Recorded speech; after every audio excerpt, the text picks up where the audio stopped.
All right, good evening. I'll call the meeting to order at 6 o'clock. We'll begin with the Pledge of Allegiance.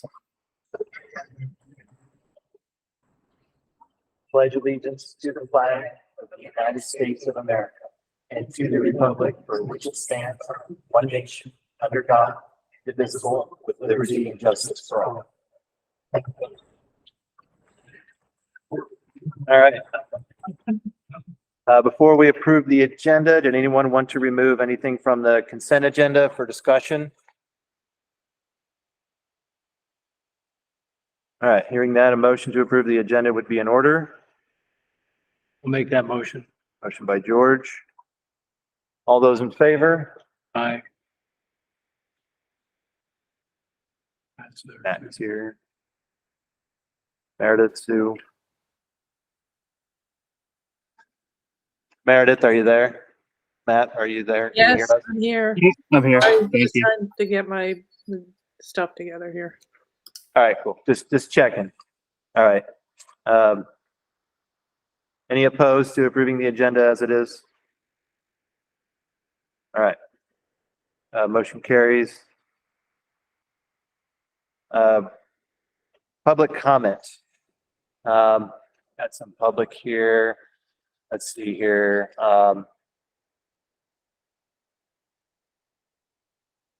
I see Tammy, I saw your hand go up first. Go ahead. Good afternoon. I just wanted to, I sent an email to both you and Chris today. Just wanted to get a follow-up with the lawyers and the transfer of the deed from Wells Village School to Wells Springs. I've been doing a lot of research on this, and I've sent all the documents I have to the town's lawyer, Merrill Bent. She did reach out to us last night saying that things were a little slow go, but she has heard back from your lawyer now, and hopefully things will progress forward. But from what I have researched, it almost looks like the ball dropped on your lawyer's hand. There were some revisions. It looked like the town signed some documents, but they were never filed. And I don't know if the school board ever signed them, but because they were never filed, the last memo I had exchanged with them was that Jack Facey was going to do some revisions because the last paragraph needed to be amended and to bring it forward again for signatures. And that's where everything stopped. I never heard any more. And that's when Deb Taylor was interim. And she had talked about a survey being done. I'm not sure if this current board is even aware if that was ever done. So it looks like it's in your lawyer's hands at this point that you guys need to get your documents together and figure out how you're going to get a deed to bring forward for the town and the school board to agree on to sign. But I'm not sure how you do that because the old board is dissolved at this point, but it is not in Wells Springs' name at this point. So, and I don't think the town of Wells should be spending all these fees and lawyer fees to trying to figure out what your lawyer should be doing. So, I really hope that you guys will keep in touch with your lawyer and try to figure out where all these documents are that were supposed to be amended and signed by everybody to get filed in the town of Wells. I don't know if you guys ever did the transfer in Middletown, if that was ever done or not, and just Wells fell through, but it's been 5 years now, so it's sad that it's drawn on this long. So I just want to give you guys an update as to where I've been told from our lawyers and the research I've done. So Okay. Yeah, to answer your question, I don't have any additional information. I do know that the documents were signed back in 2018. Where they are, I don't know. But did you sign them yourself? no, nope. So how do you know they were signed? Because I have partial copies of it. So I was on the board at the time. And you were on the Wells School Board? I was on the Middletown Springs School Board. So no, this would have been from, so the Old Wells School Board would have had to sign my understanding is the Old Wells School Board would have been the one to sign it over to Wells Springs I know and the that I town of was, Wells. I know I was asked to sign it. We had the time set up for me to go down and sign it. But at that time, my daughter went into the hospital for some emergency stuff. So I know I never went down and ever signed it. Yeah. You find out from Courtney if it was done and somebody else who was on it. I mean, I don't know. I'm not sure if Sue was on the board at the time, but I was. I know I didn't sign it. I was up to, we were called back in to have it signed, and I know I never went back in because at that time I had personal issues to deal with. But Courtney should have signed it. And I can't remember who else was on the board at the time. yeah, so I mean, so maybe it didn't all get signed. I don't know. I just know we have it in our minutes from the town signing it, and then it was supposed to go back to the school board to sign, but I have no record of minutes or anything with you guys signing it. So, but I did find something was in, I think it was August of 18, that said between the two lawyers that because Jack never filed it with the town, that the last paragraph was incorrect and needed to be fixed. And so our lawyer was looking for him to fix it and then bring it back to everybody to sign. But we never saw it again, the town. So Okay. it's, All right. it is a mess, but it's something, I mean, I would think you guys would want to get corrected because as a combined board, it's still in the Wells' hands right now. Okay, well, we'll definitely follow up with it. And, I do know that documents were signed because I wasn't on the Wells Village School Board, but the last thing the Wells Village School Board did in 2018, which they had to do before it was dissolved because of Act 46, was to transfer ownership from Wells Village School to Wells Springs. And they did do that. I think it was late in the year, like November, December. And so following that, those documents were giving to the Wells Springs board to say that this was done, this was taken care of. And like I said, I have the document, but I don't think it's the full document. I think I got the page where it was signed still. So I By can, all parties? no, it was the school board signatures. I don't know. I don't have it in front of me. So I Yeah, can, so if you could please look at anything you've got because the town signed it first. So whatever you have should have already had the town's signature on it. Unless you're talking, there was another revised version that we never got to sign. But nothing was filed with the town. That's where everything's hung up right now. And nobody seems to be able to locate the official document with all the signatures to get filed. And I have no documents because I was on the select board at the time. And worked with the lawyers about where is this, and then Deb Taylor was involved, and she didn't want to. My understanding is it got dropped because she didn't want to move forward with the final deed until a survey was done because she was pushing for some of the modern women property to go with the school, and we said no, that's nothing to do with the school. So I would challenge anybody who was around that time to please check your emails, anything to see if you can come up with something because I'm coming up empty. okay. And I was involved on the town side. And please check with your lawyer because he should be able to tell you if he ever amended it. And I sent him a copy of the last email I had today to say, hey, this is the last one I have. I don't know where it went from here. Okay. Well, So I just need help on your guys' end to talk to your lawyer and see what he's finding and try to get him motivated to figure it out, please. all right. We'll follow up with you outside the meeting for sure. Awesome. All right. Thank you. Yep. Okay. Let's see. Okay. So Heather Thomas, you have your hand up. Go ahead. Good evening. So I have a couple of concerns as a parent over the last few weeks since school started. Today, my daughter had to go to the doctors and had some vaccinations. And when we returned to the school at 11:53, the front door was chained open. So I am speaking as a parent who has driven my daughter to school, like many parents over the last 4 years, with the radio talking about school shootings, and the school front doors should be locked at all times.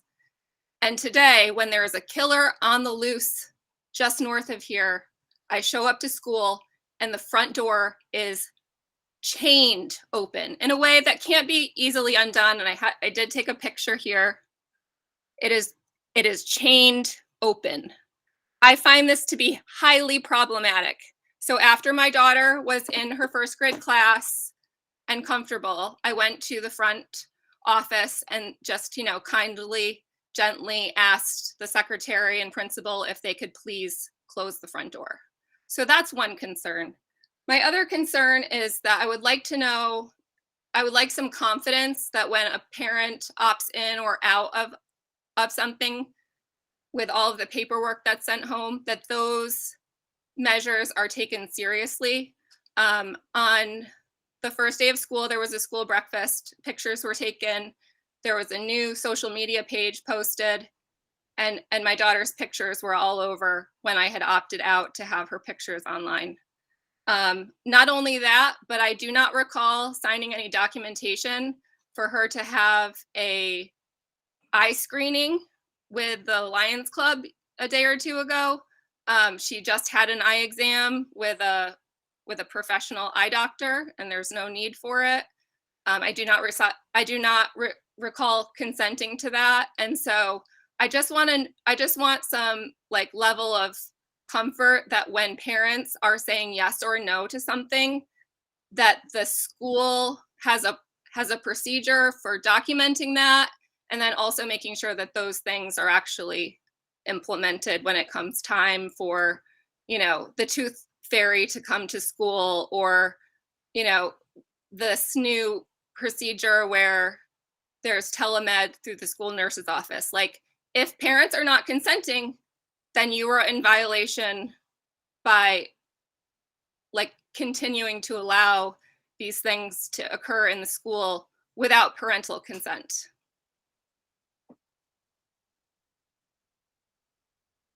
Okay. All right. Thank you for your comments. Does anyone else wish to speak tonight?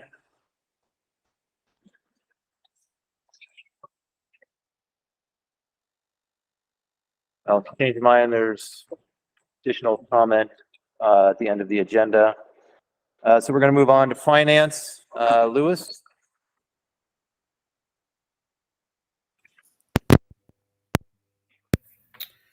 So tonight's agenda, we have the budget. So tonight's the first meeting where we really start getting into budget discussions. Included in the packet was the budget timeline. And I believe last month you sort of had an informal discussion as well and included the same timeline.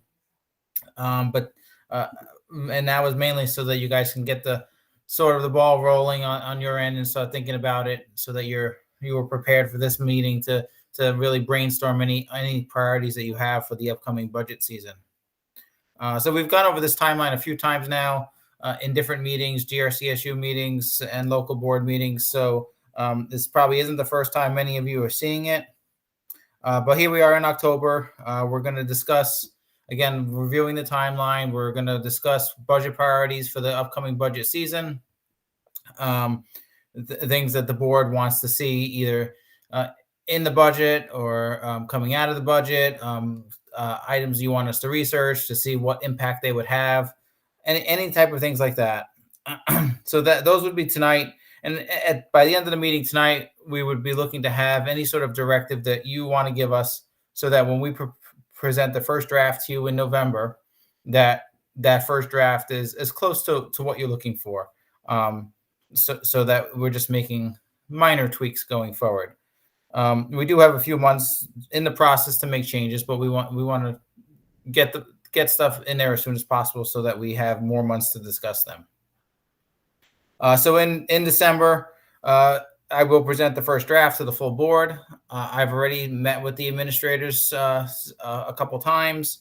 to fill out their needs of the building, staffing and other items, the question they may have questions on. I'm currently in the process of putting together that first draft. Once I have that complete, which should be in the next week or two, I will send that first draft to them to review. We will meet again and just to see like where it's coming in at and make sure that it's presentable for the board. After that meeting, it will be included in the packet for the board's review for the November meeting.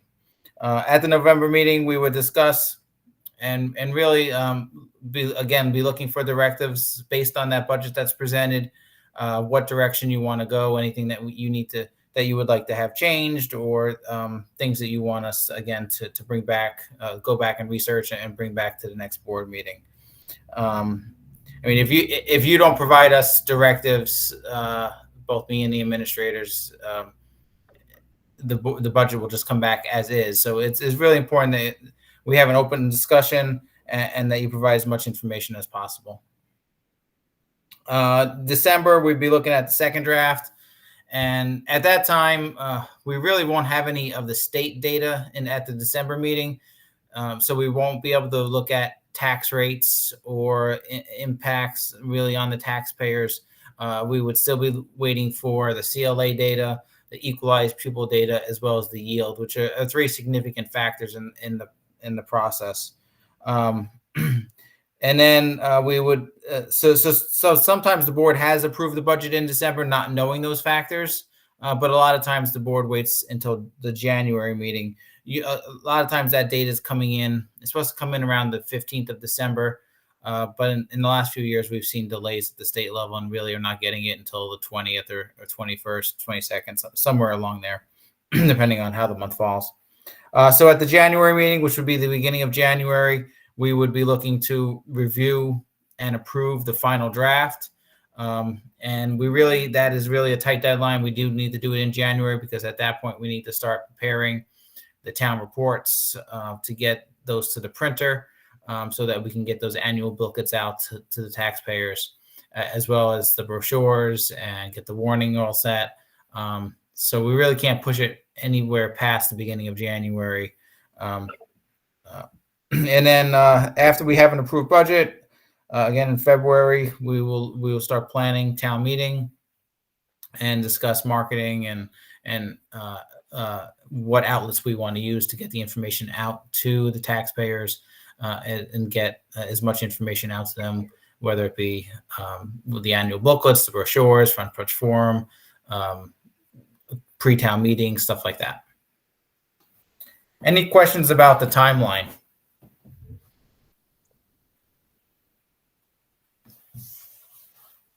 If not, we can go right into the discussion and anything that the board would like to throw out there as far as items for discussion or research. I think, one thing that I've been thinking about as far as priorities and something to consider for budget is, where we can, I guess consolidate. I know we look at a share like library position and I'm just wondering if there's, another way where we can look at other things that could be consolidated. I know we've done other things like that. So that's one thing that, I would like to at least look into or have looked into. Anyone else open for discussion? Nothing? Same.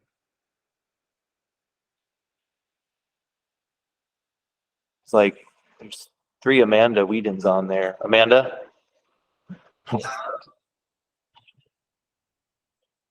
I have no idea what's going on with my Wi-Fi. I apologize.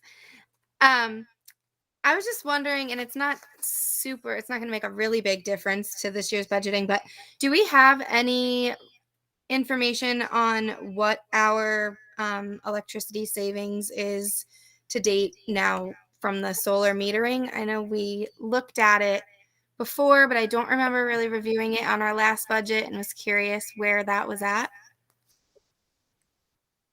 So I know last year, I don't remember exactly when, I did provide a report which showed the amount that we were paying out and the savings. I definitely gonna have that report updated and presented during the budget cycle.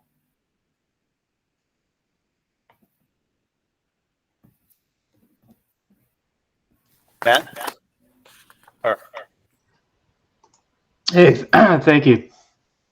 I believe the Middletown Springs interventionist was being paid by some of the COVID fund money. So just curious if there are other positions like that and how we're accounting for it. If it's this upcoming budget cycle, we have to account for that.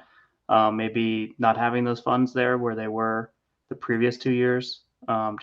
Wondering if that fund is still available or we have to account for maybe staffing new positions. Okay. So I can provide more details at the next meeting when I present the budget, but that position is partially funded through ESSER funds and then partially through local funds. And the part that actually is funded through ESSER funds is also in the budget. But we continue to fund it through ESSER funds in order to have local savings.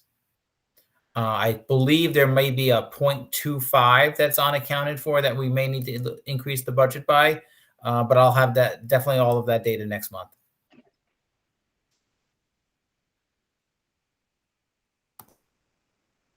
Thank you. Amanda? I might be missing it, but can you show me or tell me where to find the food service wages in all of this? So currently you don't have the budget. When you get in the budget, it will be a separate page, which will have the food service wages as well as all the supplies and other costs associated. And the net total of the total food service fund gets transferred to the general fund budget as a one line item into the budget. But there is a separate attachment that will be provided with the budget packet. Okay, so there's not a line on this one that's just kind of an average amount, including that tucked in somewhere. I'm not sure you don't have the budget yet, so I'm not sure what you're looking for. Are you looking at an expense report? Yeah. So the expense report is just the general fund. That's all we provide. So if you're looking at the expense report, it's just a one line item. It's towards the end of the report. And it would show zero until the end of the year when I do the transfer. But I can provide a food service sheet. I will definitely do it during budget season, but I could also provide a current year for the next meeting.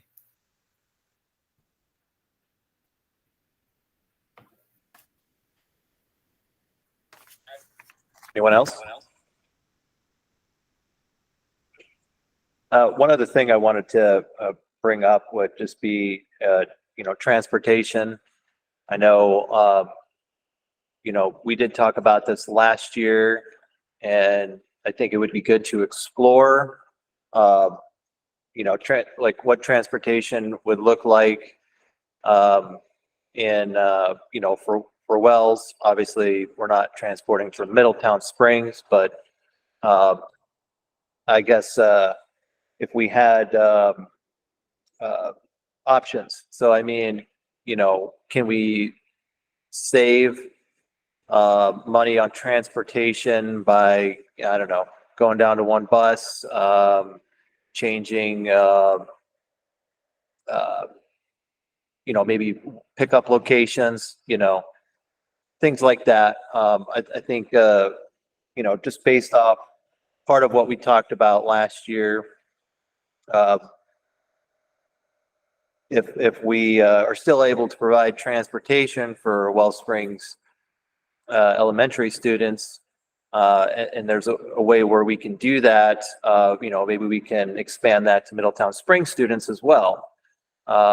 So I don't know. I just that's something I think would be worth looking into in depth, rather than you just keep doing what we've been doing for the last 5 years, which has been the same. We really never looked at this in a way to try and save money, but also, you know, to do it, but more efficiently, I guess. It's the same as it was pre-merger. So I don't know if that's something you can bring to us.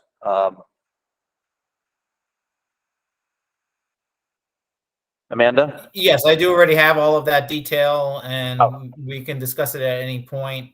I mean, just to give you just a quick highlight, I mean, so we have 2 buses in Wells. The cost is approximately $50,000 per bus per year. So, so as you're thinking, I mean, as a starting point, if you were to go down to 1 bus, you'd have approximately a $50,000 savings, as long as you didn't adjust the route too significantly, which is going to increase mileage and time. So, I mean, if the route is currently an hour long, and I'm just throwing out a number, and you kept the route an hour long, the bus cost would stay the same at that $50,000. If you were to go to 1 bus and you would increase the route time to 2 hours, then you would have, and again, I'm just throwing out numbers, not that we would do that. Then you would have a cost increase based on the increase in miles and increase in hours. So we sort of have to know really, I mean, I think that's a good starting point. And then from there, we kind of know what we're thinking before we can really come up with a more solid estimate on what the pricing would be. And I would imagine if you would just add busing in Middletown Springs, you would be looking at a similar cost of approximately $50,000 per bus. And then an estimate for a shuttle run from Wells to Middletown, just for informational purposes, is approximately, I would say, about $20,000. That cost is less because it's just from one destination to another. It's not multiple stops. Okay. I thought they, when we did the transportation contract, they do it off of mileage. So for field trips are definitely based on mileage and an hourly rate. It's both. So if you're going to, say, Glens Falls, they take what the mileage would be. And again, I'm just throwing out a location, what the mileage would be and how long that bus driver is going to be out on the bus trip. As far as if you're adding a bus run, it's not just strictly miles and hours, because you have to have a bus. And so you have all the costs associated with having another bus rolled into that. So when you're doing add-ons like field trips and stuff like that, we already have a bus. And so it's just the additional costs to run that bus for that trip. Whereas if for a bus run, a permanent bus run every day, you need to have a commitment. You have to commit a whole nother bus. So there's other costs associated with it. There's the cost of the bus depreciated over however many years they depreciate it, and whatever maintenance costs are associated with that bus. Okay. Yeah. I don't know. I think about like our transportation, like our policy, like it's kind of hard because we don't set the bus schedule, the route or any of that stuff. That's done, at a different level. And so when we talk about, well, if we can save money and potentially, more efficiently transport students by, having an alternative bus run, and then also maybe reducing that to 1 bus, we could save a considerable amount of money for the district, and or potentially take that savings and then offer something for Middletown Springs. So that's kind of where I'm going for this. I know, but I think a lot of that comes down to what that would look like as far as transportation for the students. Are they going to be on the bus longer? So I don't know. I see there's a lot of variables in it, but I think that would be, unless anyone objects, my opinion, as a good priority for something to look at on the budget. So, Amanda? I would agree that we need to look at it, but I think we also have to look at our schedules with the school. Like right now, if we're talking about timing, like Lewis said, technically locally, we have 20 minutes to work with because our kids are getting to school 20 minutes earlier than they have to. And then our high schoolers leave 20 minutes early to get back to the school. So I think that we need to look at that too and look at not just Wells and Middletown, but our busing overall. All right. Anyone else? Budget priorities, budget parameters? Nothing? Nothing. I have thoughts, if you're not gonna like it, bring them up. You know, it's, You know- everyone has a voice too, so. I'm just a little bit, stop cutting on the parents and start cutting in areas that should have been cut and still need to be cut. Because this affects parents, affects students. You put students on earlier, you're getting them up earlier, you're getting parents to, you're just affecting the families and the kids, not the people that can handle it better. And I just, you know, yeah, you can get the transportation, but, who do we have for garbage recycle? Who takes care of the garbage out here? One of the most expensive ones out there when we have a local guy that can do it. Casella's is wicked expensive. Right there would be the first place I'd dump Casella's in a heartbeat. Not that they're not a bad company, but they're the most expensive. And that's been brought up before. And I know that because it was brought up a long time ago and it should have been changed back then. But I mean, look at places like that. The food program's another one, but that was a lost cause. It's comfortable to be dumping food out, but that was up to the board and they chose to do it that way. But you guys, it really needs to be cut in places where it's not affecting the kids and not affecting the parents. They got enough issues trying to just get by and get good with the way things are right now.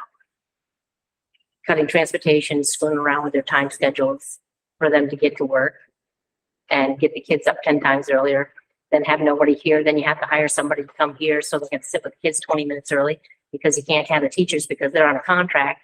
They don't get started until a certain time. Now you hire somebody to come watch students so they be here 20 minutes ahead of time. Teachers don't get called in for that time. You're still hiring another person. It's just a cycle. Okay. So do you have anything,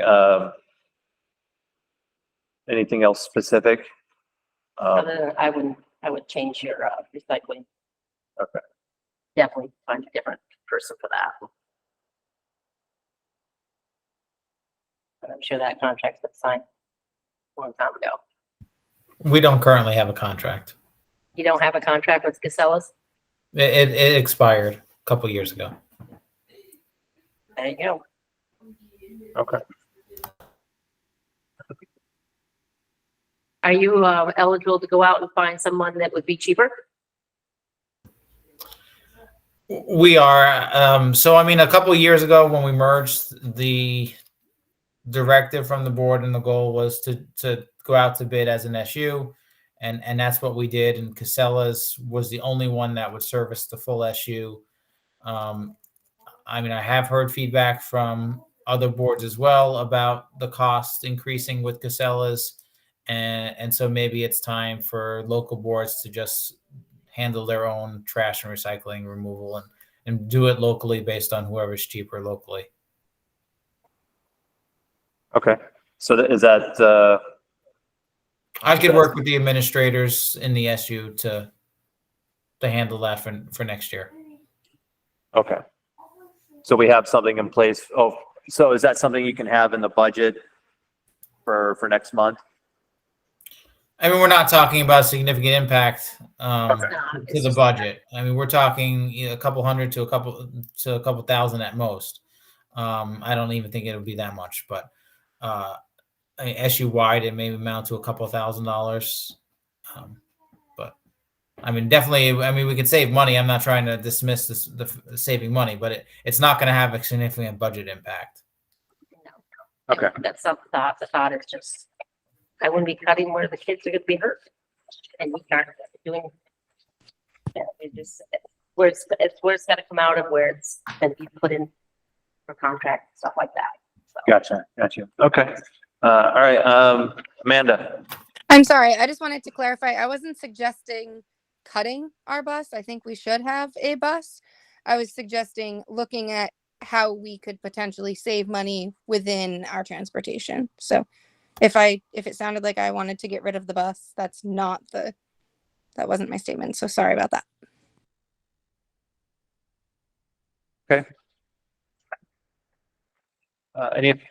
Anyone else? Final thoughts? All right, there you have it, Louis. Okay, thank you. All right, thank you.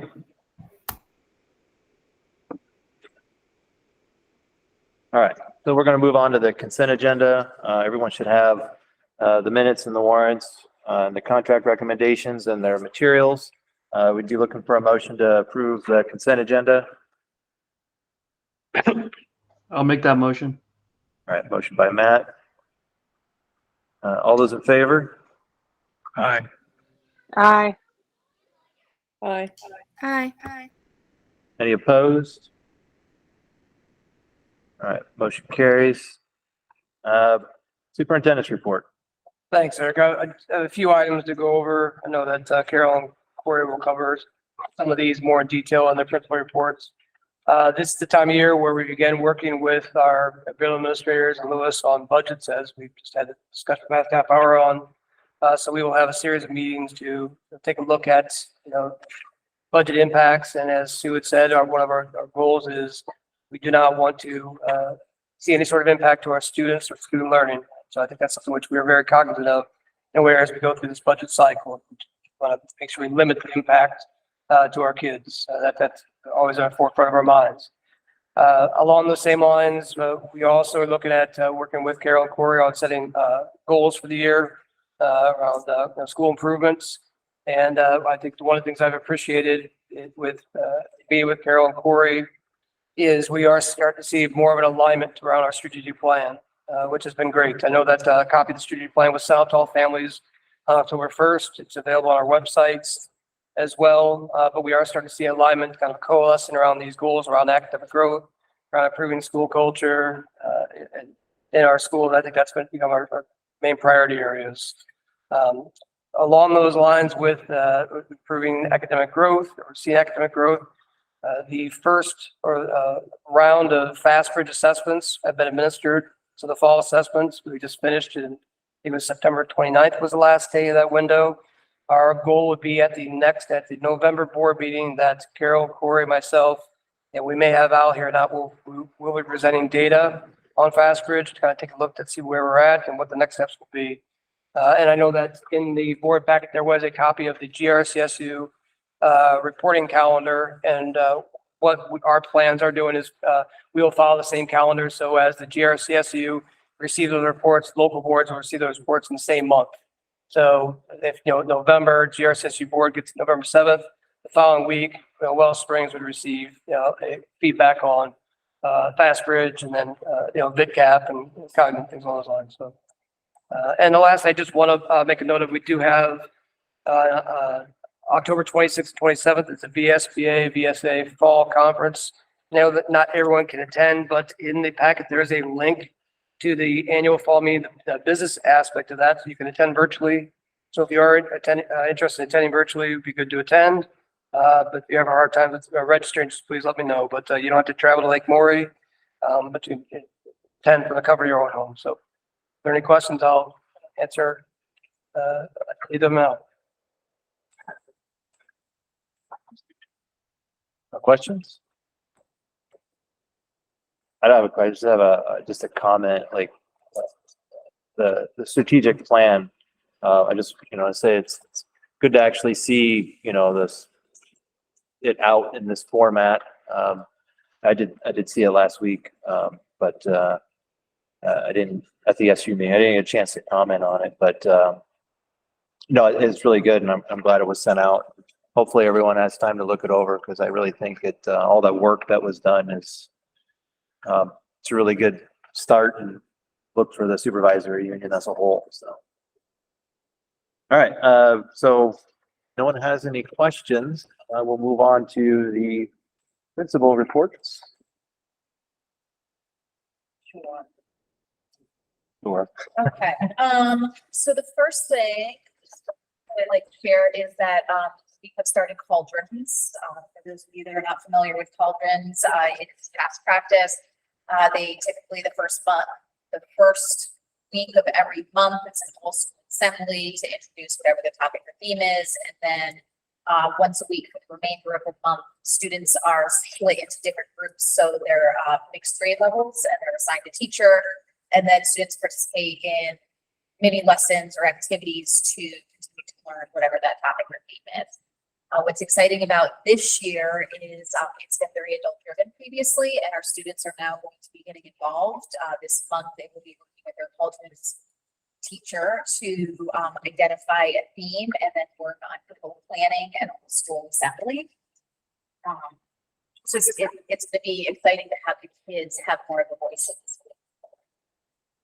As a school, we have begun meeting. Our EST team has begun meeting. We've had some very successful meetings, a lot of good conversation, and we've seen some positive results with our fast-reach scores for some of the students that we've met on, which is nice to see. I'd like to give a huge shout out to our 5th and 6th graders. We have a small group, typically 3 students who volunteer, different students on different days, who volunteer to help Miss Lisa in the kitchen. So they go down about 15 minutes before lunch if they're done with their work. They help set up the cafeteria and then they serve. And she speaks very highly of these students. They can help to helping the lunch line. So it's nice to have them be a part of the community that way.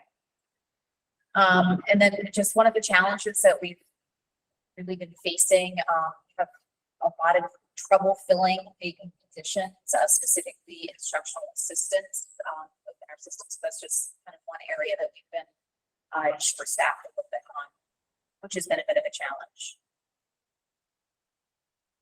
Oh, actually, we held our first Middletown Springs Wells Village School Combined Community Engagement event last month. It was held at Middletown Springs. It was a family game night. And we had some families from each school show up. It was really nice to see different families and the laughter. I don't know if kids had more fun or if the adults had more fun. So pretty engaging game of Uno at the end there. So.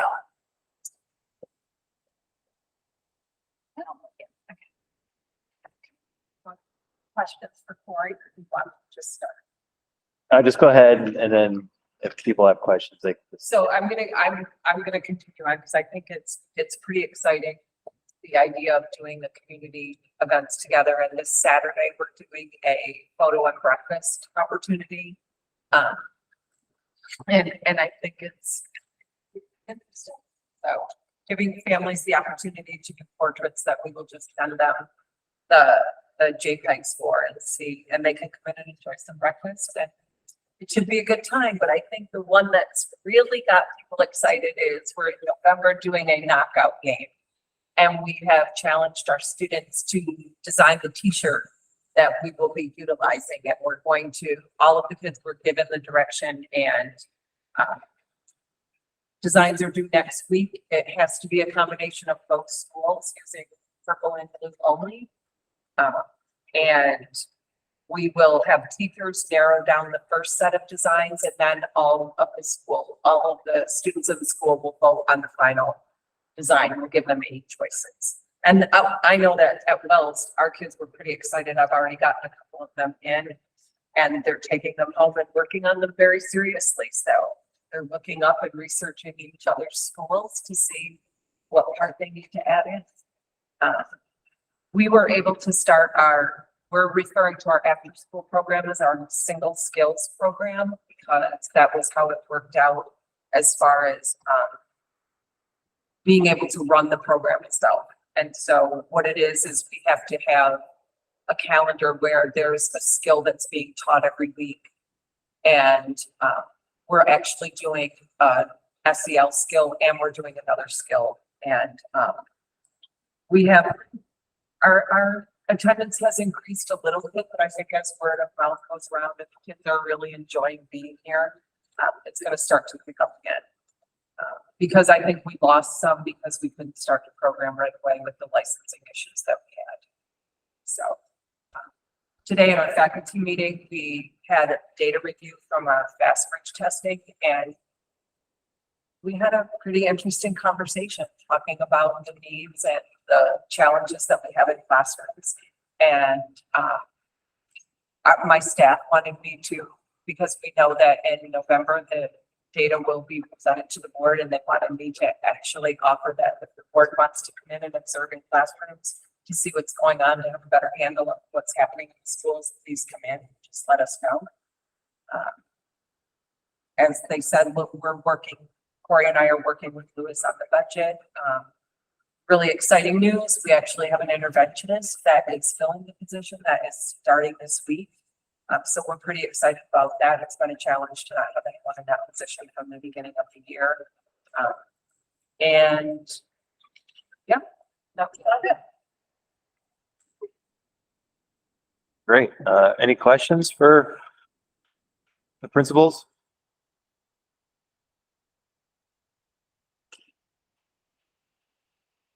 All right.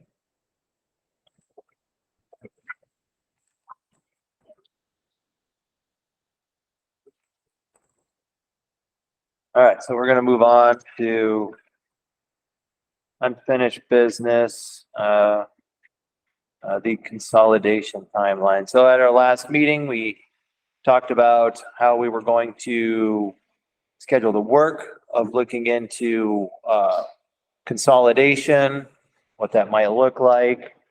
So everyone should have this in the materials. Didn't print out well for me. It looks better on a computer, but yeah,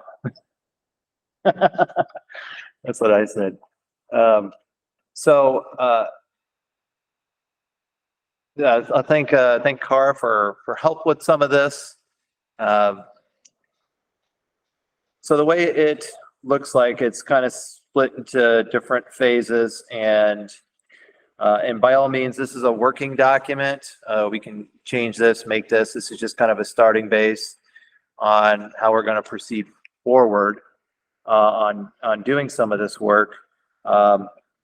And we had a lot of good suggestions and ideas at our last meeting. So under objectives, that would be a good place to start. Under assessments or assessment, where we talk about what steps we want to take first and when we want to do it. So we'll open it up for discussion from anyone.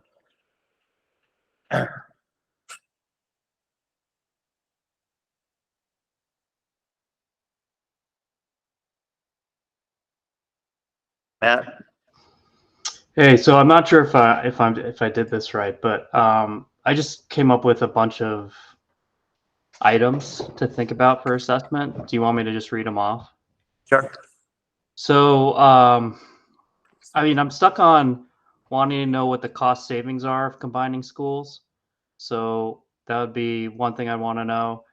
Cost of adding staffing not already present at schools. So, for example, language teachers or things to supplement. The cost of transportation to schools. So if we are splitting schools, busing from one school to the other. I also want to know, and this was brought up before, has this already been done in Vermont? And is there any precedent? Are there funds or resources available at a state level for helping us do this assessment? And yeah, and then I have some other items for communication engagement, but those are the ones I had for assessment. Oh, the cost or ability of reversing course. If we decide this is something we want to do, and then halfway down the road or years down the road, we decide to reverse and go back. Is that possible, and what's the cost? All right. So I think we can do, we can add, let's see, we could do cost savings, staffing, transportation, under one objective. So what structure are you looking at in the first place? What's that? What's the structure you're looking at in the first place? We would do pre-K, 1 through 3, pre-K, 4, 5, 6.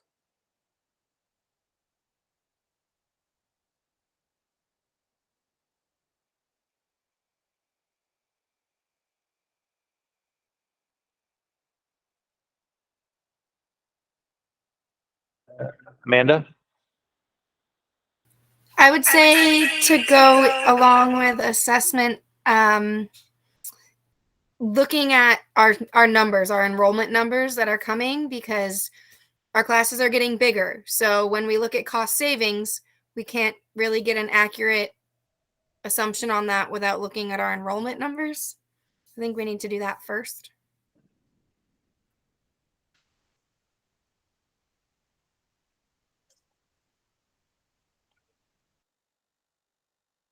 All right.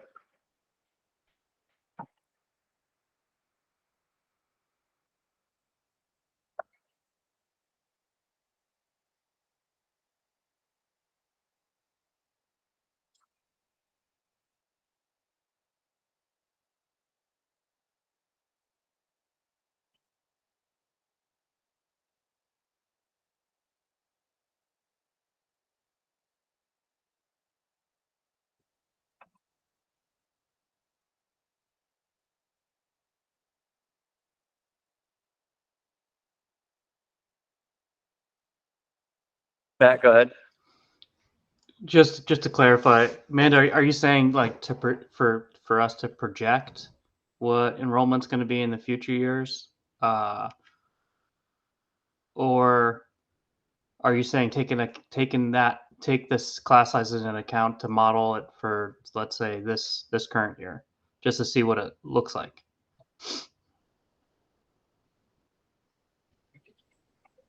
So are you looking to forecast, or are you looking to just, we should be looking at class sizes? I think current and forecast, because I think, for example, say we're gonna go to 1 3rd grade teacher or something, but we find in 2 years we're actually gonna need 2 more. I just think that we need to budget from the get-go with potentially extra, and then make adjustments as necessary, because it is easier to have too much than not enough. I think we're seeing that pretty clearly this year. We don't have enough. So before we look at a cost savings of eliminating staff based on how many students may be in a classroom, we should consider our upcoming class sizes, I guess, was my thought.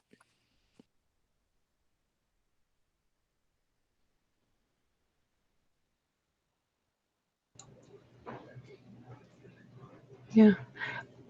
I think also in the assessment phase, we need to get clarity about what our goals are for this, because I think we generally vaguely are like cost savings, but I think making a statement of we want a cost savings of at least X%, because this is a massive shift for the families and our community. And so if it's not that 2% savings isn't significant in a $5 million budget, but like what percentage savings is our goal, and when, like, we want to be clear about what our goal is. And I think that should be also part of this assessment phase, because I think we're all asking questions about like, will it have a cost savings, and what will that cost savings be? What is the forecast? But I think we need to have a goal, a clear statement, goal, and vision that we can communicate with one voice when anybody in the community asks why we're approaching down this road. And also assessing our current staffing. Anybody close to retirement, anybody that we know we're going to need to replace, like those kind of things might be taken into account, but those are probably longer term things. And I had what on my list, what Amanda said, I called it population projections. Are they available, and how do we access them? So like Department of Health, town clerks, formal, informal ways to get that information. Okay. And I have stuff for the other phases, but I think starting with assessment is our best bet. Say that again.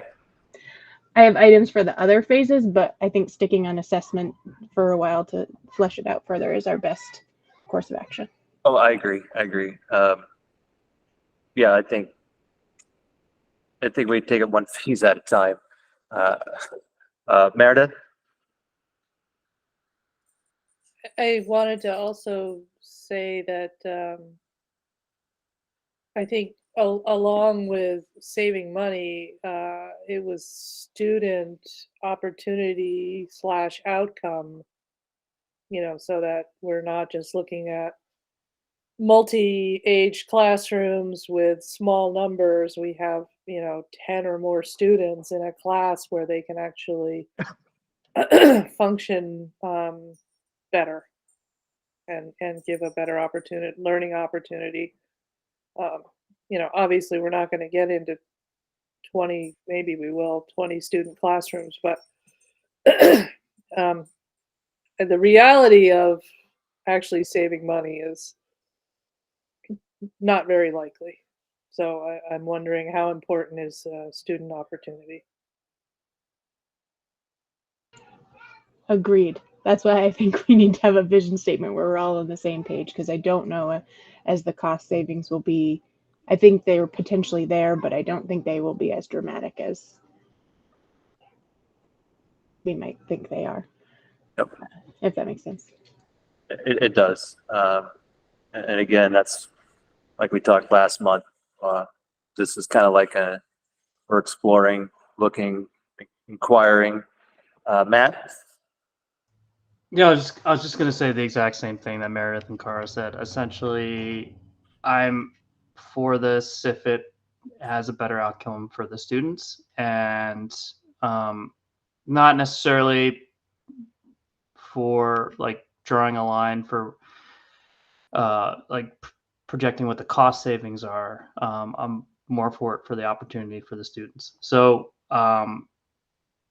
that's why I'm wondering, maybe that's something we start with. Is it like, what are the potential savings there, and what are the costs with adding maybe like supplemental teachers and such for language or whatnot? But yeah, having students have, a curriculum for that class and not have two combined grades that are teaching two different curriculums could be beneficial. And yeah, having a language teacher, like I've mentioned, or other specials could be helpful for the students.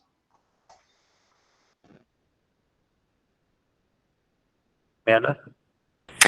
Matt, when you talk about a language teacher, are you referring to foreign language like Spanish, French, German, or are you leaning more towards like sign language or something more universal? Did you have a specific thought in mind? I would just say language, but it could be it could be anything really. You could substitute language for some sort of other subject that we want to expose our students to.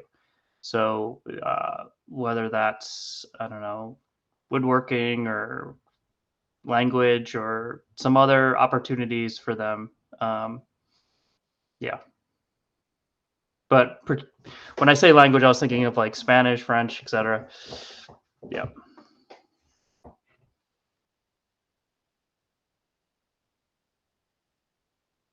Okay, if I may, we're talking about savings and opportunities and things like that. I'd like to put it maybe in other terms where the parts of the budget and what we spend that we have control over is what we want to manage as efficiently as we can to make sure that the kids are getting a good education and have more opportunities, looking at the things that are outside of our control, such as health insurance and teacher salaries, because we're not involved in the negotiations for those. So how do we manage what we can the best to make sure our kids are getting everything we can give them? So I along those lines, I wouldn't look for a target savings. I would look to make sure that we're managing what we can control the best way possible.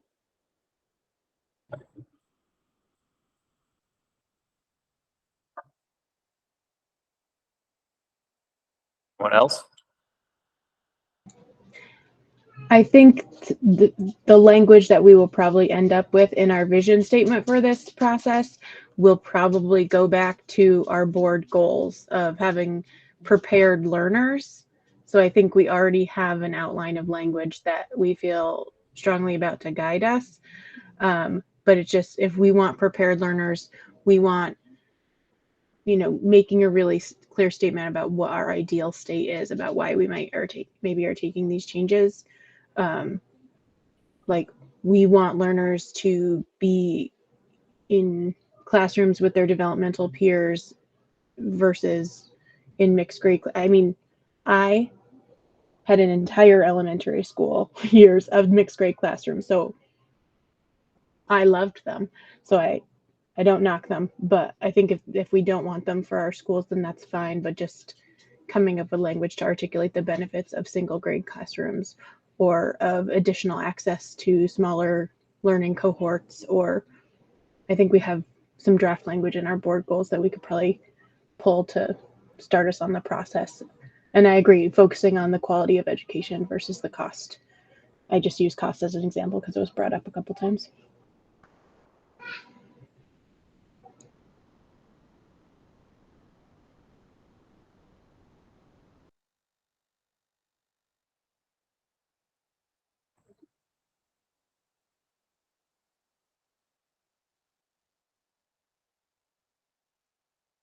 Okay, yeah, there's a lot here. So I have so far,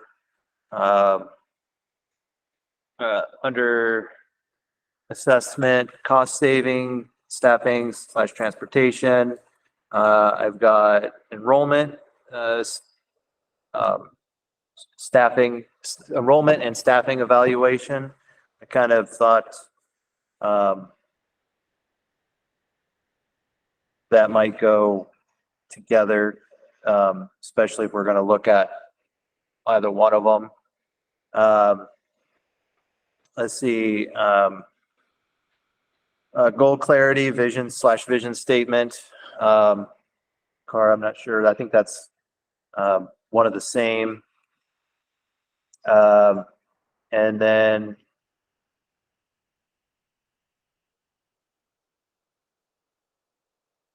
let's see, student outcomes and classes. And speak up if I get any of this wrong.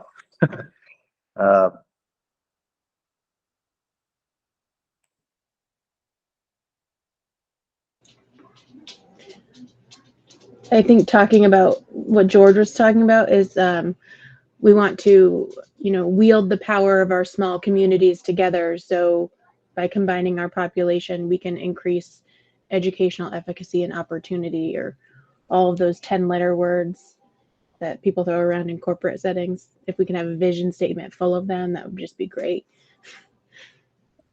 Sorry, I tried to make a joke. Nobody laughed. I was laughing. Okay, thank you. I was counting the letters. What's that? I was counting the letters. Counting the letters. Okay. All right. So, so in regards to, I guess, the last thing you said, I'm just trying to put that into an objective.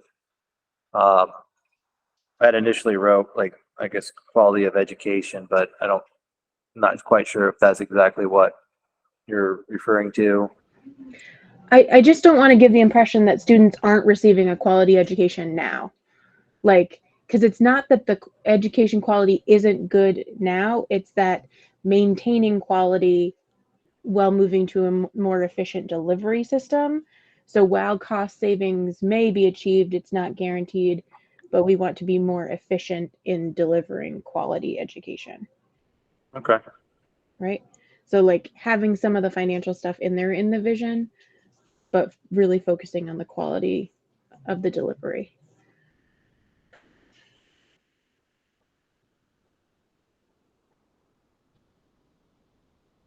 Okay, yeah. Quality and delivery of education.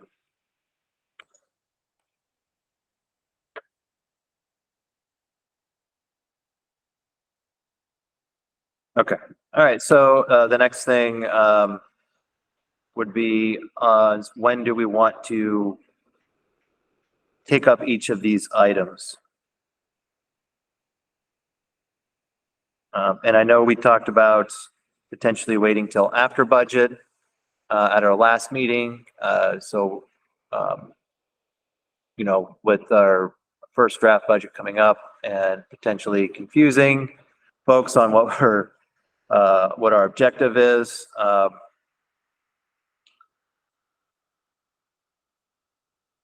And of course, there's no reason why we can't work on some of this between now and then. And it does say January on there, but again, it's a working document. We can start sooner. We can have some of this for discussion in November, December. What's the pleasure of the board?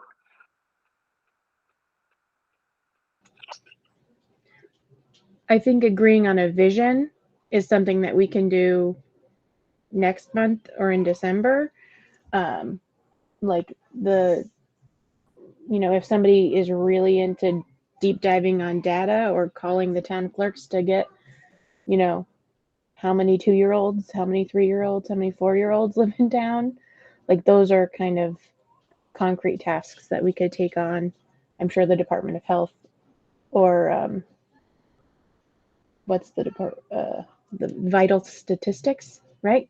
The people who keep track of birth certificates, they would have or the department somewhere in state government, probably multiple places, there's a place that somebody is forecasting population for the state.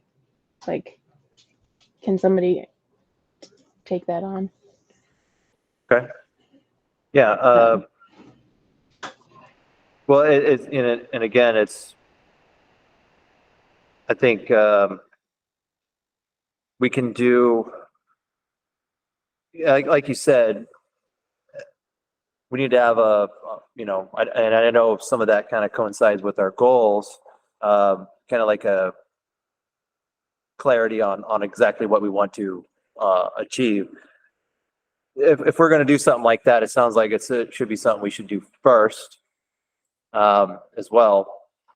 And so, we can put that on our November agenda because, again, it's I don't think it'll take too long to really discuss this. And we could also, I know I don't want to jump too far ahead, but there's, I know initially the cost saving is something that is a motivator for looking into this or exploring this as well. We could also look at that too in November.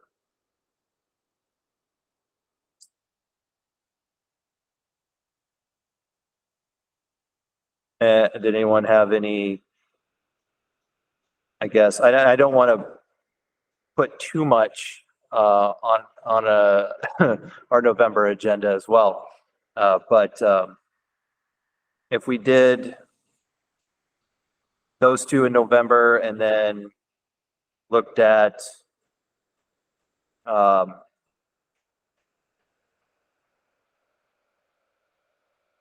let's see, what was it?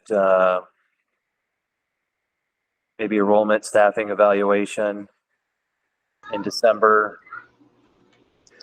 I don't know. I'm just throwing stuff out here. Amanda? I think in order to, I don't know why it does that, guys. I'm so sorry. You're logged in twice. That's why. I don't know why. I only have one laptop in front of me and there's no other windows. So I'm sorry. I don't know what's going on. Okay. But I think if we talk about the cost savings, then we need to ask like insurance costs. Those are out of our hands. but Mhm. say this means we have 3 less teachers, I'm making up numbers and situations, then we would need to know like insurance single and insurance as a family, so we could kind of come up, because we can't just move their salary. There's going to be another number, and what we have is just the total number. So I don't know how. Maybe we could ask Lewis to bring us the breakdown of family and singular. Yeah, I think that I'm guessing that Lewis has like a filler number that he puts in for wages and benefits for a full-time employee. Is just my guess. Like We around estimate- estimate. Oh, I'll let him talk for Yeah, himself. Sorry. we estimate it on average. I mean, each employee can vary greatly. Difference between someone with a buyback and somebody with a family plan is upwards of like $28,000. So just insurance alone could have a significant impact. And then, and as far as wages goes, I mean, if you look at somebody who's a brand new teacher versus someone who could be a very experienced senior teacher at the top of the scale, I mean, you could have a difference of another $40,000. So, and those are all variables based on many different scenarios. So, I mean, so when we're looking at new teachers, whether we're adding a teacher or removing a teacher at any time in the budget, I mean, we just use estimates, and we just take the estimate of what an average teacher costs based on middle placement and middle insurance. And we know that sometimes that might be more and sometimes it might be less, depending on when you get down to the specifics. Yeah, and I just want to, when we actually go to look at this stuff, that's a good time to really look at that information. But in regards to the timeline itself, right now we're just talking about when do we want to discuss and handle these objectives, and so these would be basically agenda items that we could discuss then. So aside from that, what I have down is tentatively for vision, goal clarity, vision statement, and cost savings, staffing, and transportation for November. So Matt, oh, your hand was up. Sorry. All right, I was getting into the weeds, but I think that there's a policy out there about what the class size maximum can be. So just accounting for that and the numbers too, and the teacher allocation. Yeah. Yep. Yeah, and I would imagine that, based off the class size policy, as each year, the classes are going to be evaluated, then that would be something that would come up. It's going to fluctuate from year to year, but okay. So, all right. So I didn't hear anything about, so we have enrollment, staffing, evaluation, student outcomes, combined classes, and then quality delivery of education. So these are the other objectives that we have. And we can, like I said, we can do this throughout. This is like kind of like a long-term thing that we're working on. We don't have to do it all in a specific period of time, but it does kind of lay out the work that we're going to do going forward. So, with that expectation, does anyone have a preference on when this stuff is on the agenda? I don't know about preference, but given that the financial cost modeling and estimates falls largely on Lewis, I think for his sanity, after the budgets are finalized and on the ballots, I think would be, and also to not confuse the community about which budget we're talking about with things, like discussing financial possibilities in a public forum probably should come after, maybe not after town meeting day, because that's our reorganization meeting, but after the budgets have been published, for sure. Does that make sense? Because I feel like Lewis doesn't just do our budgets. He does budgets for a bunch of districts. So in terms of, given that most of the money work and forecasting will fall to him, I think to get the best Lewis possible, for putting that those items on the agenda. Am I, Okay. am I speaking out of turn, Louis? I don't, like, I No, don't want to. Thank you, Cara. Yeah, it does. We are getting into a busy time. I mean, I was able to do some modeling already, which I provided to Chris. So that's ready whenever for the discussion, whenever the board decides that that's going to happen. Kind of cut out a little bit, but yeah. So okay, so you're suggesting probably after the budget stuff's done for the cost savings. It sounds like Louis did some modeling already, which Chris Okay. might have. So he may have already done the pre-work. Okay. All right. So that's all right. So given that, you're okay with that being for November? And that, I mean, that works for me. I think I've done already my bulk of the work. So, I mean, I'm ready to discuss it when the board's ready. So if they choose November, then that works for me. Okay. All right, cool. All right, so again, if we can, so we still have the three other objectives we talked about. And so does anyone have a preference on, I know, Cara, you spoke about the financial stuff, but the other things that we have on here, if no one has a preference for putting this on the calendar for a timeline.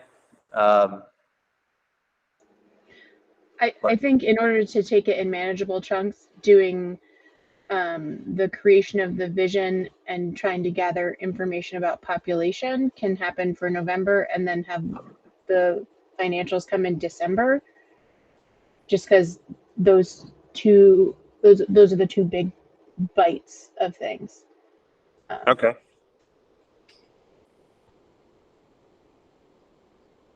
Sounds good to me. And then we have student outcomes, combined classes, and quality delivery of education.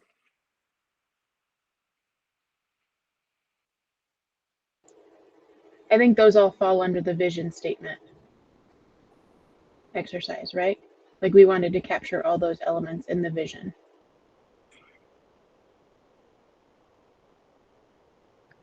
Okay, so well, like I said, I had 5 different objectives on here. So you're thinking that we can narrow it down to 3?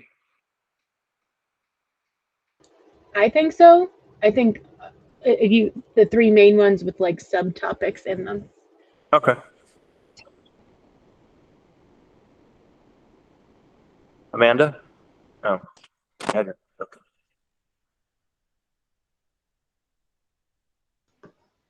Matt?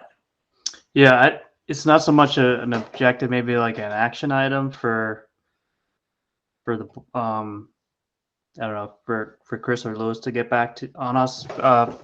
But just understanding if this has been done before in Vermont, and if there's any resources or anything for that they could share. I know we asked Chris about that, and he was going to ask at like a superintendent's meeting he was going to, or something. I don't know if he was able to ask, so that might be a follow-up question to ask him. So there are very few schools who've done this. I think, I think there are a lot of good points here, but I think we still have to get to the why. We have to answer the question of why we're exploring this option. And I think it's one, if we're looking at, we're looking to increase opportunities for our students. We're looking at, experiential learning. We're looking at, increasing foreign language, music, theater. We're looking at increasing the opportunities. That's great. We're looking at, from a fiscal responsibility, that's great. If we're looking at, creating more community engagement across Middletown and Wells, it's great. If we're looking at hiring, and retaining high quality staff, that's great. But I think in doing this, we also have to look at our current model and how our current model does not support some of these things. If we look at building out our vision of like these high quality schools, and then how this other model of a pre-K, K through 3, and a pre-K 4 through 6 will support that. I think that there's a lot of work that needs to be done on that, because I think if community members, I think are probably sitting there scratching like, well, why? What is the why for this? What are we envisioning? So if we're envisioning like this school where our students are benefiting from this, that people are saying, hey, I want to move to Middletown or Wells because I want to enroll my children in those schools, then is this model going to move us towards that? I think those are important discussions. And I think so when we look at, asking other schools that have done this, there are a lot of schools that have done this, but for many different reasons why they've done this. And I think within the state of Vermont, going from, we're looking at other schools that looked at just closing a school down as opposed to just shuffling the deck and saying, we're going to operate 2 schools, a pre-K, K through 3 and a pre-K 4 through 6. And, most are looking at say, hey, we can consolidate into 1 school. We don't, now we're not operating another facility. That's a huge savings, but yet with all of our students under 1 roof, with our additional staffing, we can do all these things. Obviously, it's great programming and reduce cost. Those are the conversations that other districts have had. So I think for us, the big question still is around this why. And I think it is, I'm listening, I think we're still, and I think Cara keeps coming back to that vision, why. And then once we have that why, then we look at, okay, so with this model, how, does this check those boxes? What does that look like? So I think that's just, my 2 cents, because, but I think that's having worked on this in other districts or other states, that first question of why is really important for us to embark on. So. Okay. Yeah, no, it's just like what Carr said, basically having clarity on an agreement on, our vision and why. So, it makes sense. So yeah, I think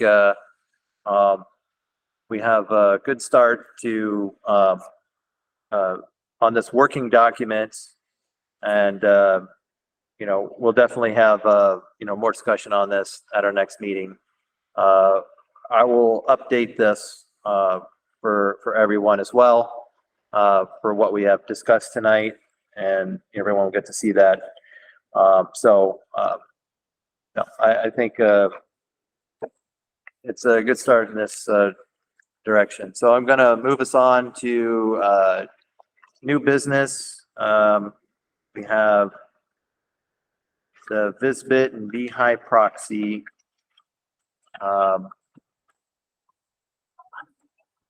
You want to talk about this?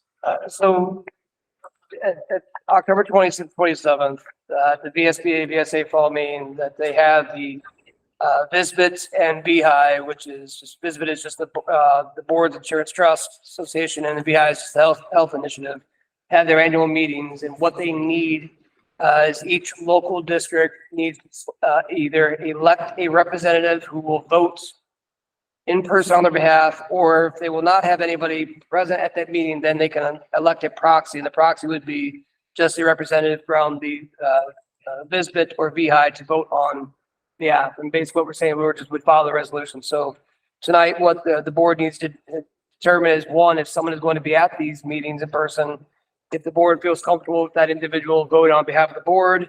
If no one is attending, then the discussion would be about electing a proxy. Yep.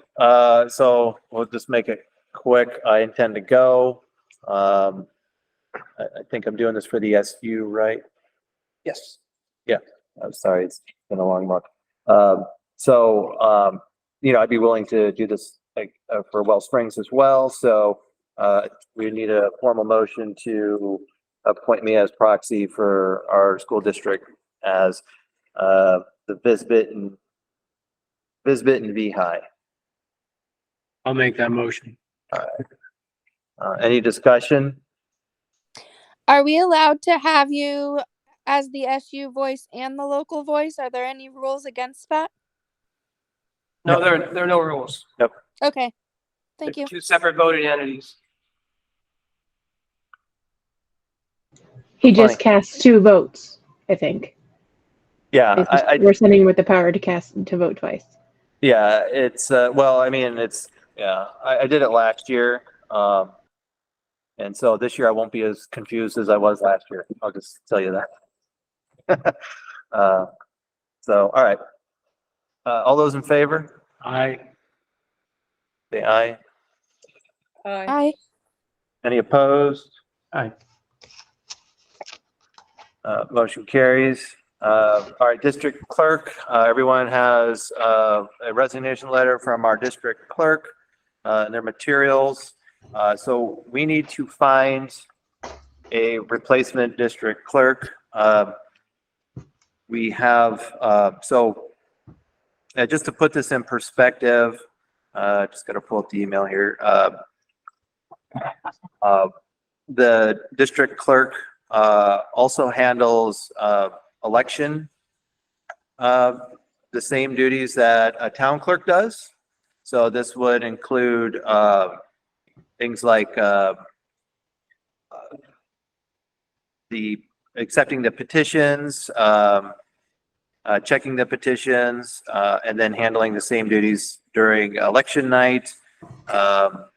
So it is kind of a significant role. So if there's no objection to the board, I would, first put out something on Front Porch Forum as well, to see if someone's willing to do it. Eric, can I clarify? This is just appointing a replacement until the next election, right? Like any other vacancy, because this is an elected position, correct? Correct. We can appoint someone till the next election. And it is, there's not a whole lot of time, I would say. But if anyone knows someone who's willing to do it, that'd be great. I think if we do have someone who's interested, we could always have a quick special meeting to, formally appoint someone as well. So, Meredith? So I did express to Eric that I could, I think, do it legally. I am assistant clerk at Middletown as well as a justice of the peace. So I have some familiarity with what has to be done. I'm not sure that being a board member is the best choice, but if we get stuck, I think I can legally do it.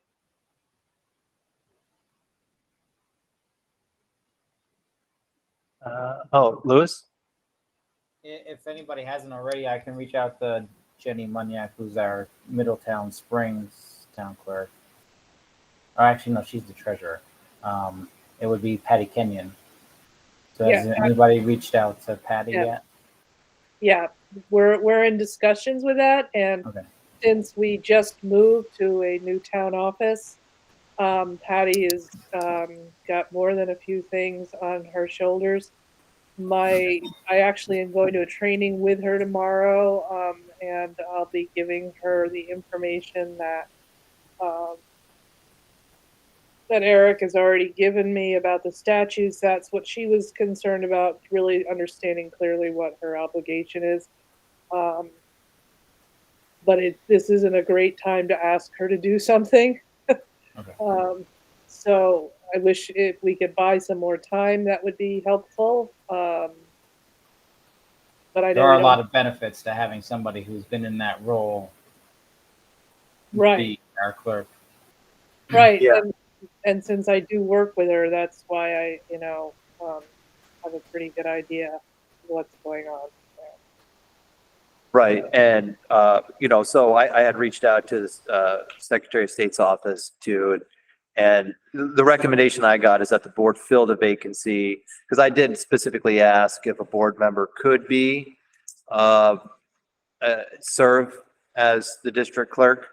And I guess while it is possible, it's not recommended, especially if somebody is running at the same time. But, maybe that's something we can reach out to you know, legal counsel about as well, because, I think the gray area is I think the statute states that if someone is running for the board and the clerk at Yeah. the same time, but doesn't specify if someone is already a seated board member, if that's different. Yep. So I could ask for some clarification tomorrow, Chris Leopold one. yeah. Yeah, from what I understand, it doesn't technically conflict because I won't be running. My position's not up. So, anyway, but I will talk to Patty some more. But my hope was that if we could get through this round, that maybe she would be willing to be nominated for the position and elected for going forward. Okay, yeah, that'd be good. And if no one objects, you know, I could still put out a post on Front Porch Forum. You never know, someone might be willing to do it, take on the responsibilities. Yeah, so. It's kind of a bizarre situation because they have to create the ballot. Yeah. And unless you're a clerk or in the clerk's office, I mean, it's not impossible, but it's just not a set of connections that most people would have. Well, I think that they are also able to work with town clerks as well. Yeah, You no, yep, they can. So it's not like if this person, whatever community they're from, if they walked into the town clerk's office to do some of this work, it's not like they're going to just be, you know, told no. That's my thought. I think there's a certain amount of help they could get as well, right? I don't know. Nora was pretty independent doing it, and she would create the ballots completely and do all the ordering and that kind of stuff for that with the service that they use to create their general election ballots. So Sherry's been working with them for quite a while. Oh, yeah? I asked Sherry. That's a good point. Sherry would know, and another girl that works there with Nora and Sherry, I can't remember what her name is. But both of them would be someone that I would contact. That's a great point. stop. All right, cool. All right, any other discussion on this? Okay. We'll definitely have an update, because it's important that we find someone, I guess. Are you gonna post it in Front Porch Forum? Yeah, I mean, why not? Put it out there, never know. There could be someone who, you know, used to be a district or a town clerk somewhere. Well, and then you also got some possibilities Yeah, to contact. So yeah. might be a good idea to do both. Yeah, and you know, I'll be honest, I didn't know that the district clerk, you know, was responsible for a lot of like the election duties and stuff. So You know, yeah, it will also become complicated with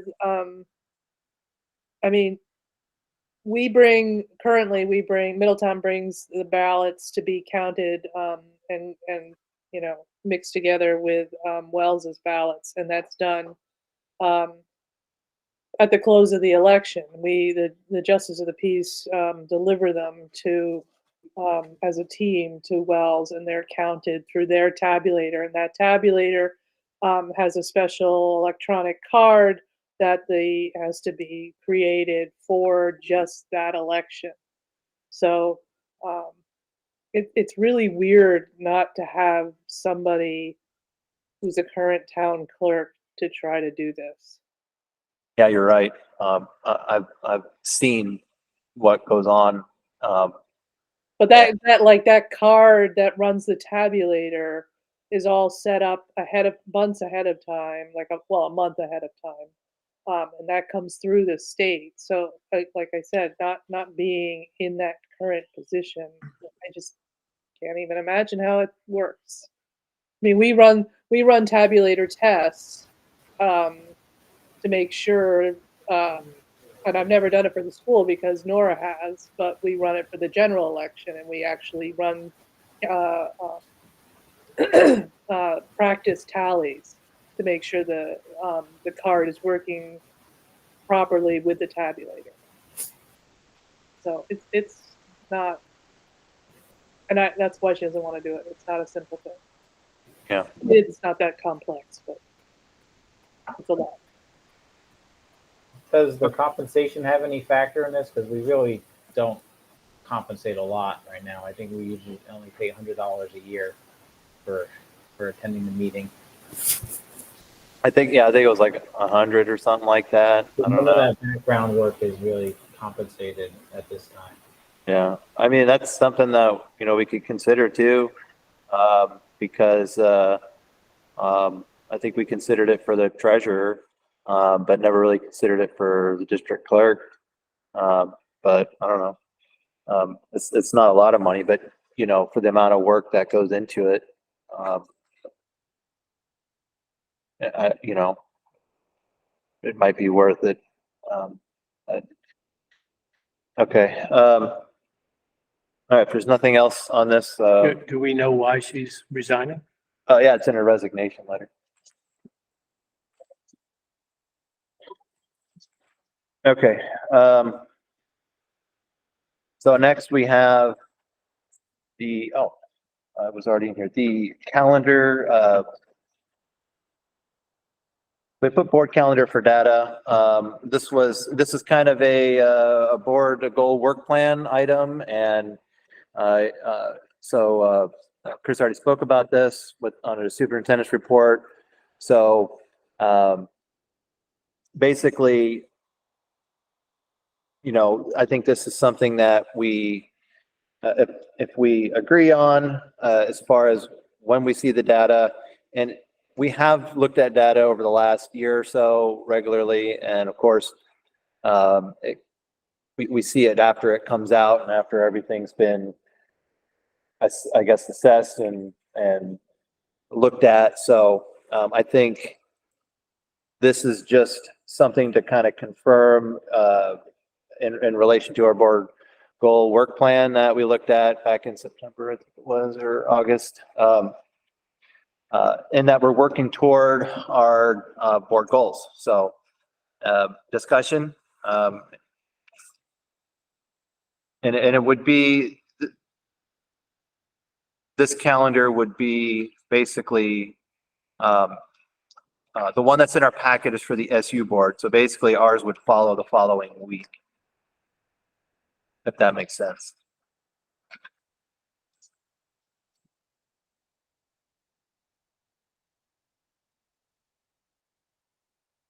Okay.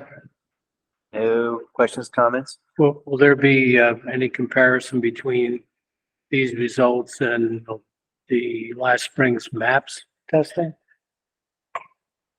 I'll talk with Lisa Madison about this, who oversees. I think that's one of the concerns is it's not a really direct comparison between the two assessments. I think really it's meant to be, Passbridge and MAP are meant to be, it's over the course of the year. So if we look at last spring's MAP and this fall's Passbridge, they're really not gonna be, it's not gonna really be the same. There's always a summer Right, so we're drop looking off. at the fall provides a kind of a baseline for us, kind of like, as teachers look at this, as administrators look at this, like here's where we're at. We look at maybe adjustments that need to be made, what's sports resources. And then we look at, it gets to winter, we then, what's getting reassessed, we look at next steps. So I think it'd be difficult for us to really draw that comparison between MAP to Passbridge. Okay. And I think this was a concern, and I know we talked at length about this because last year we had, particularly in elementary grades, which was a little bit insane. I said this, I think we were over assessing. We had way too many assessments going on in our schools. We had to scale back, and I think part of this was we had to settle on Passbridge or MAP, and we put this out to our staff. We and we settled on Fast Bridge, for this. We knew that there would be a shift, but when we look at growth, Fast Bridge still will provide us a good opportunity to take a look at our students' growth and where they're at. And Fast Bridge is aligned with VidCap and Cognia as well. So. Okay, thank you. All right, so if there's no objection, we can just, we can approve this, by unanimous consent. It's just kind of laying out a calendar of, what the board's going to be, I guess, looking at, on our agenda and when we're going to be looking at this information as well. So, all right. Next up is policy. We'll go over, we have like 3 first read policies in there. Let's see, D4, visitors, volunteers, and work study students. F13, harassment, harassing, and bullying prevention of students. F23, the GRCSU equity policy, and G9, responsible computer network internet use. Again, these are all first reads. So did anyone have any issues with these policies they want to discuss?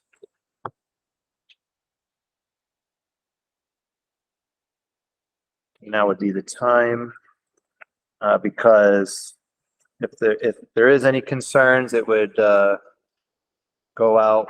back to the SU board.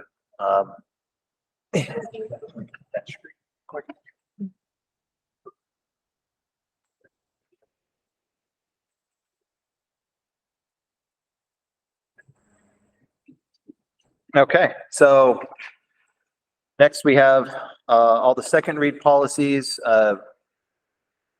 We'd be looking for a motion to adopt all these policies, which would be A1, roll and adoption of school board policies, E12 flag policy, F11 English learners, F25 504 and ADA grievance protocol for students and staff, F27 communicable disease mitigation measures for students and staff, G12 proficiency-based grading requirements, and G14 class size policy.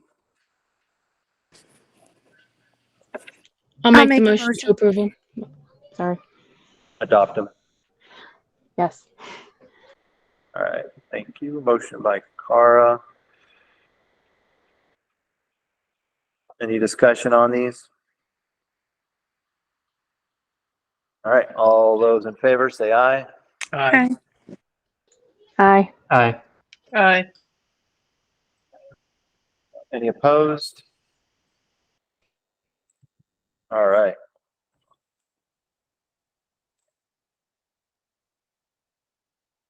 Motion carries. We do have an executive session, but before we do, we'll just go down to public comments. Did anyone from the public have any additional comments tonight? Amanda, did you have anything? Nothing? Okay. Mary Beth? Hi guys, yeah, I'll just keep this really short. I would encourage you guys to go to the public once you have the vision for consolidation. I just think it's important to bring parents and community members on board. And maybe even in that survey, if they would support consolidation once you have the vision, you can even say if it's possible or legal. Do you have any kids in your home from 0 to 3? Because I know we've had a couple big classes in Middletown Springs. First grade's pretty big. They have 10 kids. I want to say second grade, Christopher, my son also has 10, and then maybe third grade's pretty large, but pre-K right now has 6, and so does kindergarten. No, kindergarten has 7, I'm sorry. So just had that in mind. And then also I just wanted to bring up that, we have that big capital improvement fund that the community voted in favor for, which was 150K. And then I read in the minutes, you know, a couple months ago that we do have that $130,000 surplus from last year. And so I'm just thinking maybe, and this will come to Corey and Carol eventually, like spending some of that money on things like an air conditioning system for the kids. I've mentioned it before when a couple times where I substituted some of the classrooms. The classrooms never got below 80 or 82. And so it was just a struggle to keep everybody focused. And then also for the teachers, you know, quality of life as well as being the administrators. And then, and then also, you know, our water system in Middletown Springs, if Rick was here, he'd be able to probably clarify, but school was canceled or let out a couple weeks early, around 10:30, due to water situation. And that has actually happened a few times over the course of the last few years, which, you know, lends to another day down to the kids to be in school from something that, you know, hopefully we have a handle on. But just thinking about that capital improvement fund last year that was passed, that the 150K, maybe just having the board and, you know, Scott come together and kind of thinking about just projects that are just on everybody's mind because they keep coming up. Okay, great, thanks. All right. Thank you. Thank you. Heather. Hi, just wanted to kind of follow up on and reiterate what Mary was just saying. Also, you know, I think as Tammy was mentioning at the beginning of the meeting, there's some legal situations that need to be resolved. There's clearly some structural and infrastructure situations in at least the Middletown Springs building that need immediate attention. And so I think the future talks of consolidation or mergers between,